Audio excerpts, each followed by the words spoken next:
जय सिया राम।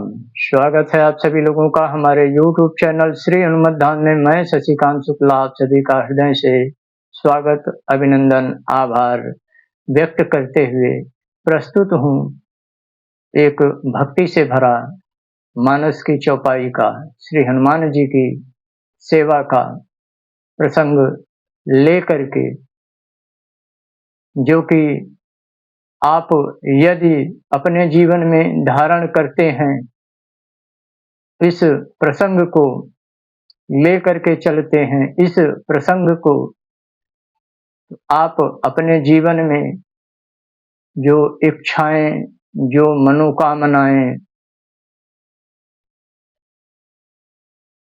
पाल कर बैठे हैं, पाने की इच्छा, वह अवश्य आपके जीवन में आपको सुगमता से मिलती हैं।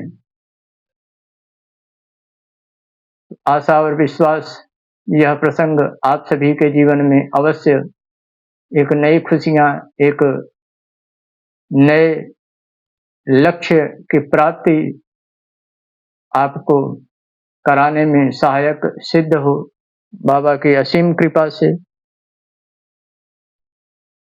आप प्रायः श्री हनुमान जी की सेवा पूजा करते हैं, श्री हनुमान जी से मन्नत भी मांगते हैं, अरज भी लगाते हैं। मनोकामना कुछ न कुछ भक्तों की अवश्य ही रहती हैं। कुछ भक्तों की मनोकामनाएं पूर्ण हो जाती हैं, कुछ भक्तों की मनोकामनाएं रह जाती हैं। तो जिन भक्तों की मनोकामनाएं रह जाती हैं, उनके कर्मों का फल उनको मिलना अभी बाकी रहता है, इसलिए उनकी मनोकामनाएं उनके अनुसार नहीं पूर्ण होती हैं।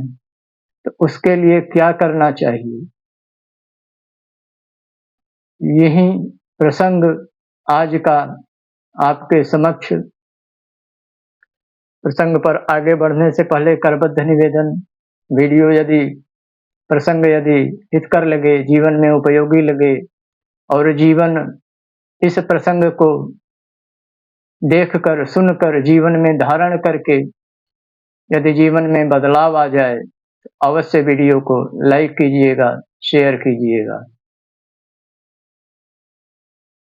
जब भी आप श्री हनुमान जी की सेवा पूजा करते हैं अपने घर के पूजा मंदिर में अथवा श्री हनुमान जी के मंदिर में, तो आपको करना है केवल एक काम। जैसे आप सेवा पूजा करते हैं वैसे आप सेवा पूजा करते रहिए। इस श्री रामचरित मानस के इस दिव्य और लक्ष्य को भेदने की पूर्ण क्षमता रखने वाले महामंत्र स्वरूप इस दोहे को आपको श्री हनुमान जी को सुनाना होता है, जो कि गुरु का वाक्य है। और जो गुरु का आदेश होता है, जो गुरु का वाक्य होता है, वह प्रभु का वाक्य ही, प्रभु का आदेश ही, प्रभु का शब्द ही, प्रभु का उपदेश ही होता है। वहीं गुरु महाराज वशिष्ठ जी श्री भरत जी को, जब श्री भरत जी दशरथ जी का परलोक गमन, प्रभु का माता समेत भ्राता समेत वन गमन और अयोध्या वीरान पड़ी, सूनी पड़ी, भरत जी जैसे धीर गंभीर भी शिथिल हो जाते हैं, तब गुरु वशिष्ठ जी उनको महामंत्र देते हैं, महाउपदेश देते हैं, अनमोल महा आदेश देते हैं।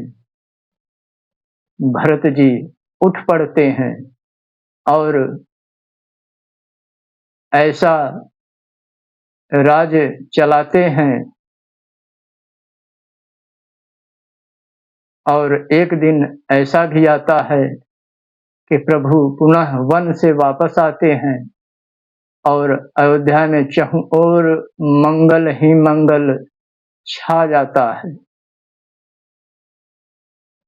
तो वह कौन सा महामंत्र है, वह कौन सा आदेश है, वह कौन सा उपदेश है कि जिसको भरत जी धारण किए और सब कुछ उनके जीवन में धीरे धीरे प्रभु की कृपा से मंगल ही मंगल होना प्रारंभ हुआ।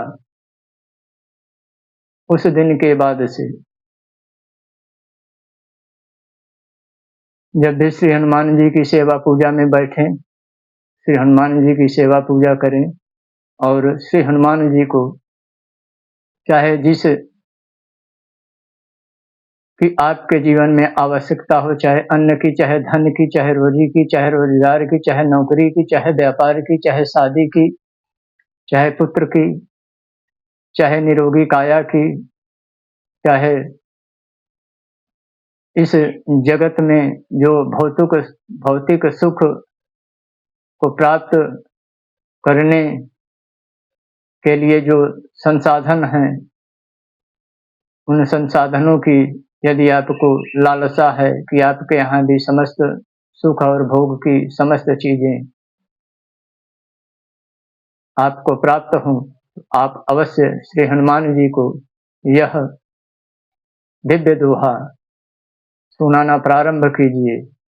और जो इस दोहे में महामंत्र है, जो कि मूल है, उसको आप अपने जीवन में धारण करके चलिए। आप अवश्य अपने लक्ष्य को प्रभु की कृपा से, बाबा की कृपा से एक दिन अवश्य ऐसा आएगा कि आप भेद कर उस मुकाम पर, उस स्थान पर अपने आप को पाएंगे। ये महिमा है इस दोहे की। वह दोहा कौन सा है? अयोध्या कांड का वह दोहा है। चाहे आप याद कर लीजिए, चाहे आप लिख लीजिए। तात हृदय धीरज धरहु करहु जो अवसर आज, उठे भरत गुरु बचन सुने करन कहऊ सब साज। यहाँ पर जो मूल मंत्र है वह गुरु वशिष्ठ जी जो भरत जी को कहते हैं, वह धीरज धारण करने के लिए कहते हैं। धीरज को धारण करो और उठो, सब सारी योजनाएं, सारी व्यवस्थाएं देखो।